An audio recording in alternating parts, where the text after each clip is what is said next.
এক অত্যাচারী রাজকুমারী ছিলেন, যিনি নিজেকে দেবী মনে করতেন। যখনই তিনি প্রাসাদের বাইরে যেতেন, লোকেরা তাকে মাথা নত করে প্রণাম করত। যে তা করতে অস্বীকার করত, তাকে মৃত্যুদণ্ড দেওয়া হতো।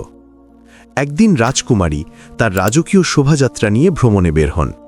পথে প্রত্যেকে মাথা নত করে তাকে সালাম জানাচ্ছিল। কিন্তু ঠিক সেই সময় একজন দরবেশ, হযরত শাহবাজ কালান্দার, সেই পথ দিয়ে যাচ্ছিলেন। তিনি থামেননি, মাথা নত করেননি বা সালামও জানাননি, কেবল নিজের খেয়ালে হেঁটে চলেছিলেন। এটা দেখে রাজকুমারীর অহংকারে আঘাত লাগল। তিনি সঙ্গে সঙ্গে আদেশ দিলেন, এই উদ্ধত ব্যক্তিটিকে, একে গ্রেপ্তার করে আমার সামনে হাজির করো।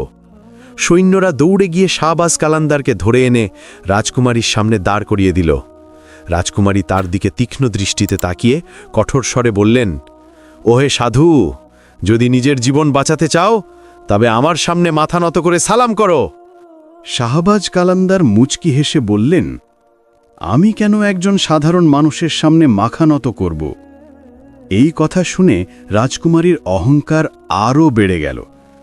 তিনি রেগে গিয়ে সৈন্যদের আদেশ দিলেন, একে কারাগারে বন্দী করো, দেখি এর অহংকার কতদিন থাকে।